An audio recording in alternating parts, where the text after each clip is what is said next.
Proclamação do Evangelho de Jesus Cristo segundo Mateus. Glória a vós, Senhor.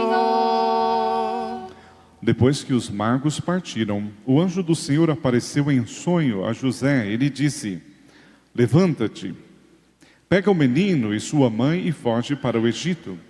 Fica lá, até que eu te avise. Porque Herodes vai procurar o menino para matá-lo.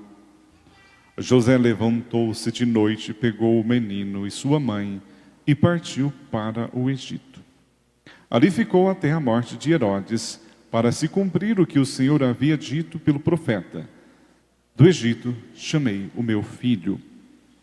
Quando Herodes morreu, o anjo do Senhor apareceu em sonho a José no Egito e lhe disse: levanta-te, pega o menino e sua mãe e volta para a terra de Israel, pois aqueles que procuravam matar o menino já estão mortos. José levantou-se, pegou o menino e sua mãe e entrou na terra de Israel.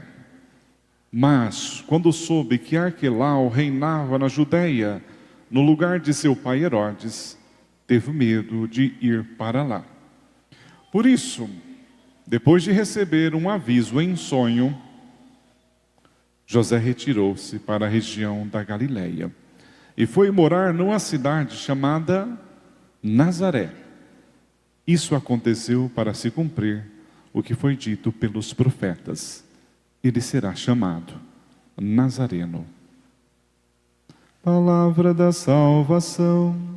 Glória a vós, Senhor. Queridos irmãos e irmãs, no dia em que celebramos a Sagrada Família, nós aqui no Santuário da Misericórdia e também a quem está nos seus lares, nos acompanhando em família. Sei que tantos não podem estar aqui hoje, porque estão viajando, estão de férias na casa dos parentes, mas da sua casa acompanha esta Santa Missa. Então, em sintonia e em oração, continuamos em comunhão. Eu também me sinto feliz em encontrar pessoas de outras paróquias, de outros estados, de outras cidades, que vêm aqui participar da Santa Missa em família. Isso é muito bonito e muito honroso, porque a família sai lá da sua paróquia, mas não deixa de procurar a paróquia para se santificar nesse dia tão bonito. Então, você que é de outra paróquia, se sinta muito acolhida aqui no Santuário da Divina Misericórdia. Nós temos hoje, nesta Santa Liturgia da Sagrada Família, Jesus, Maria e José, um itinerário de meditação que nos ajudaria a pensar um pouquinho sobre o ser família. A igreja, ela é tão rica e ela nos dá a oportunidade de, a cada momento, ir olhando aspectos da nossa vida e vai, a partir do nosso coração, da nossa consciência, nos enriquecendo e nos tornando pessoas tão melhores. O que seria de nós sem a possibilidade de confrontar a nossa vida com a palavra de Deus e pensar a nossa identidade de família e os papéis que exercemos dentro da nossa família? Agora, eu gostaria de meditar e pensar junto com vocês a partir de alguns aspectos. Primeiro, a família real, aquela que somos, de pessoas concretas, de idade, de nome, de papéis dentro da família, o pai, a mãe, os filhos, o vô, a avó, as diferentes idades, as diferentes gerações, quem está com saúde, quem já está um pouquinho doentinha, está um pouquinho mais frágil, que vem com o andador, que a neta traz e ajuda. Isso tudo vai revelando os nossos papéis que compõem a família real. Porém, é bem verdade que no nosso coração existe a família ideal. A família que nós gostaríamos de ser. É impossível que alguém não tenha lá na sua juventude, na adolescência, pensado: eu gostaria que a minha família fosse assim. E que os anos foram passando, o casamento se deu, os filhos vieram, vieram as realidades, e entre o ideal e o real ocorre uma distância. O ideal às vezes está lá no alto, a realidade está aqui, no concreto da vida. O que acontece entre o ideal e o real, atual? Acontece muitas tensões. Essas tensões não necessariamente são negativas, as tensões são positivas. Porque quem não tem um pouco de tensão em direção ao ideal, paralisa. Quem não tem uma tensão em direção ao caminho que sonhou para a própria família, fica parado na história. Por exemplo, se eu perguntar para você, como você imagina a sua família daqui a 3 anos? Como você pensa a tua família daqui a 3 anos? E eu falo da família natural, mas também falo da nossa família religiosa, né? É bom responder essa pergunta. Se você se dispõe a responder essa pergunta, você se projeta. Olha, do ponto de vista das relações, do ponto de vista da relação com a minha esposa, com o meu esposo, eu imagino que a gente poderia estar assim. Agora, para estar assim, o que você precisa fazer? É aqui que é o concreto da vida. Se existem algumas coisas que não estão tão legais dentro desta relação, esposo e esposa, pai, filhos, irmãos, cunhados, nora, sogra, genro, sogro, toda a composição do sistema familiar, o que você gostaria de mudar e qual o seu papel? O que você deseja fazer para que daqui a 3, a 4, 5 anos, este teu ideal seja realmente alcançado? Porque senão vem as frustrações. Ninguém vive sem ideal. Apesar da realidade ser, às vezes, batalhada, dura, difícil, mas é preciso, acima de tudo, ter um ideal e aí ter um ponto de referência que inspira o ideal. Eu vou repetir. Ter um ponto de referência que inspira o ideal. Qual é o nosso ponto de referência? Primeiro, a tradição da igreja, o ensinamento da igreja, o magistério, a Sagrada Escritura. E na Sagrada Escritura, de maneira exemplar, a Sagrada Família de Nazaré, Jesus, Maria e José. Um dos aspectos fundamentais do papel de José foi a disponibilidade de ouvir as inspirações do anjo. Queridos, o sacramento do matrimônio é um sacramento de santificação e missão. E um homem que quer se santificar e santificar a sua família, ele tem São José como inspiração. Que inspiração José pode te dar hoje, Senhor? Pai, esposo. A disponibilidade de escutar e de responder. O que você tem escutado de Jesus? Ou melhor, você tem escutado Jesus? Jesus tem moldado o teu modo de pensar, sentir e agir como esposo e como pai? São José é inspiração, porque ele escuta o anjo, ele se levanta e ele vai. Quem você tem escutado para direcionar a sua família? Quem tem inspirado você, homem, a colocar a tua família na estrada? José se colocou em estrada, foi para o Egito, voltou para Nazaré. E foi cumprindo a promessa, e foi cumprindo as profecias.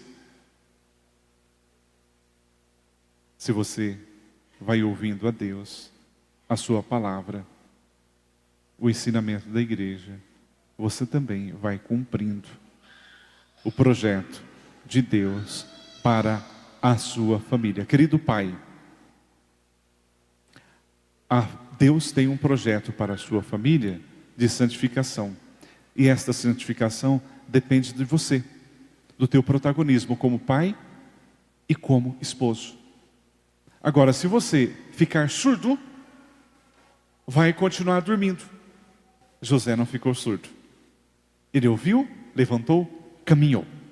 Ele ouviu, levantou-se e caminhou. Mas não caminhou sozinho, caminhou com Maria e Jesus.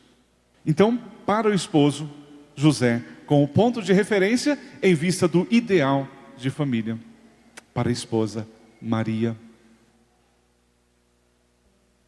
Maria que acolhia tudo em seu coração. Veja, se o papel do homem é dar dinamismo e direção e apontar um caminho, o papel da mãe, e você mulher, como mulher e mãe, não pode fugir desse papel, de ser aquela que une. Olhe para as grandes famílias, quando a vovó parte, ou o vovô parte, o que acontece? A gente se reunia para almoçar todo mundo junto. Depois que a vovó partiu, se dispersou. Percebe o poder de criar unidade afetiva que você, mulher e mãe, tem? Agora, precisa ser muito mulher para fazer isso. Não pode se ausentar dessa disponibilidade, desse protagonismo de estar junto. Gente, não é só fazer coisas, tá? Querida esposa, o teu papel não é só de produzir a comida e a limpeza da casa. Porque às vezes você pensa que o teu papel de mulher e de esposa é estar ali sempre na beira do fogão e do tanque. Do fogão ao tanque, do tanque ao fogão e da limpeza da casa. É um papel necessário, mas também faz muita diferença parar com os filhos. Parar, escutar, passear com os filhos. Como é bonito ver as mães nos parques, caminhando com os filhos, dando tempo e escutando os filhos, sentado com os filhos, não sentado como a gente senta na sala de TV e cada um fica olhando para a sua rede social particular. Tem 5 na família, sentado na sala, tem 5 celulares acionados. Aí, gente, vai minando, passo a passo. Vai minando a unidade da família. Não tem mãe, não tem esposa que consiga manter a unidade da família concorrendo com a telinha do celular. Não tem como. Está dado o recado. Na nossa casa, nós padres, quando a gente está à mesa, não tem celular. No seminário, eu trabalho no seminário, impossível celular chegar à mesa, porque é o tempo da gente estar juntos. E faz uma grande diferença. Querida esposa da mulher, você tem um papel fundamental no seio da sua família. Mulheres inspiradoras. Eu tenho uma amiga mãe, que ela diz assim: nasce uma mãe, nasce uma culpa. Quando eu digo isso, quando eu dou esses recados, não é para você se sentir culpada, tá bem? É para você se sentir honrada com o dom de ser mãe, com o dom de ser mulher.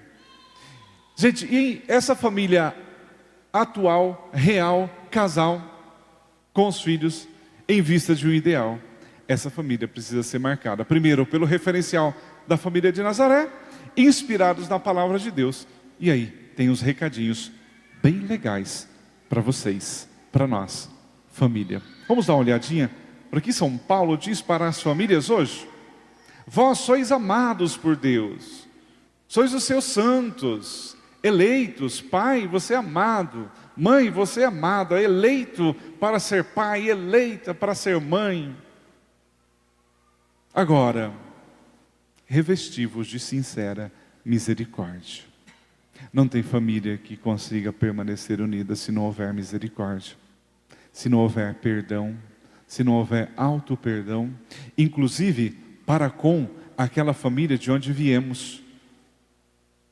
Nós não nascemos da chocadeira, nós viemos de um lar, e nós trazemos memória de uma família, de um pai, de uma mãe, de um avô, de uma avó. E às vezes tem coisas que a gente não quer lembrar da nossa família de origem. Tem coisas que a gente gostaria de esquecer e não esquece.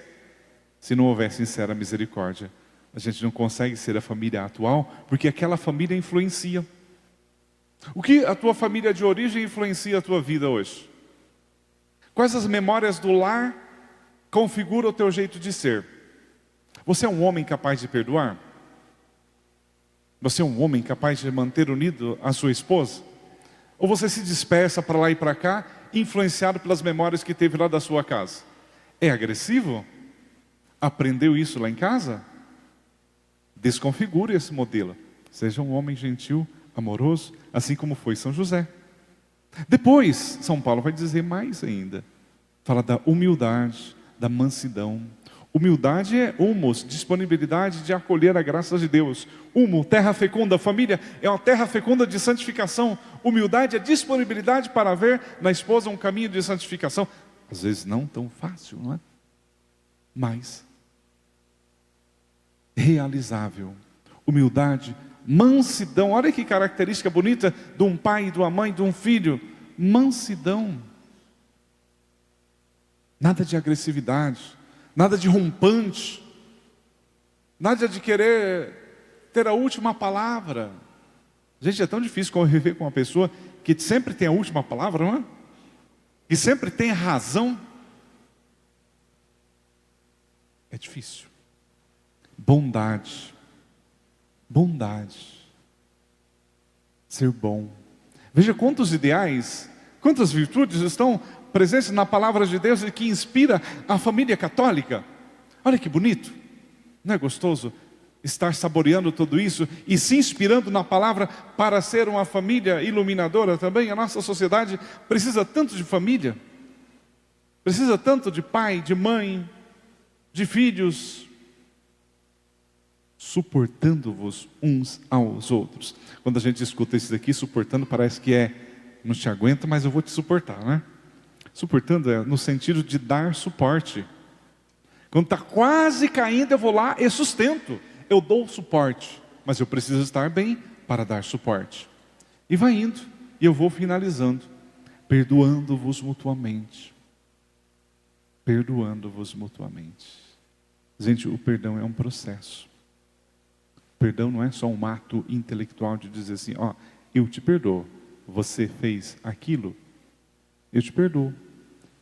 Mas depois, daqui a 10 anos, volta, senta-se na beira da cama. Eu vi isso na minha casa. E puxa, história da época dos dinossauros. Fica com aquelas histórias, revela que não perdoou. Revela que a amargura está dentro de si. Não vale a pena. Não vale a pena. Não vale a pena também ficar com alguns silêncios, que silêncio não é. Algumas coisas precisam ser conversadas. Algumas coisas, casal, precisa ser dito. Precisa ter a coragem de sentar e dizer, olha, isso não está bem. E nós precisamos resolver essas questões. Inspirados nos valores da nossa fé, do perdão, da misericórdia, da humildade, mas precisamos tocar nesse assunto.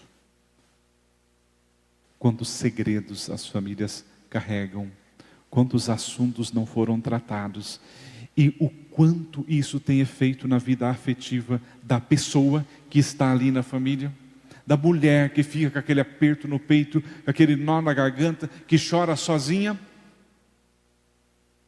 do homem que disfarçadamente sai e demora para voltar para casa, porque não tem a maturidade de enfrentar determinadas situações. Queridos irmãos e irmãs, a igreja nos inspira a ter uma boa família. E finalmente, para não ir muito longe hoje, talvez você não se dê conta, mas eu vou te dizer, você tem o papel de construir memória nas futuras gerações. A família que vocês estão sendo vai influenciar as famílias que virão. O teu modo de ser família vai inspirar o jeito da família do futuro.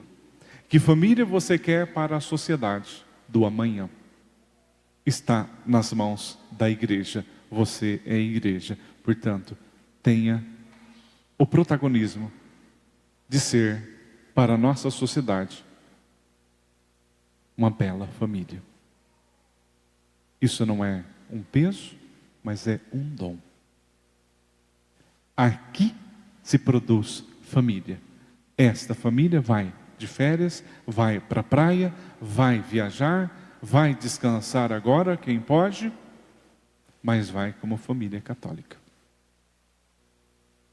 Os nossos jovens que estão para se casar, vai olhar para vocês de cabeça branca. Assim como os meninos no seminário olham para nós, padres, e falam, esse exemplo eu quero seguir, ou esse exemplo eu não quero seguir, que ideal de família você transmite para os seus? Está em nossas mãos. Que Jesus, rico em misericórdia, junto com o seu pai adotivo José, com a sua mãe, a Virgem Maria, possa abraçar no manto sagrado a sua família. E você continue sendo, na igreja e na sociedade, um homem e uma mulher inspirador de ideais. Que você possa ser um inspirador de ideais.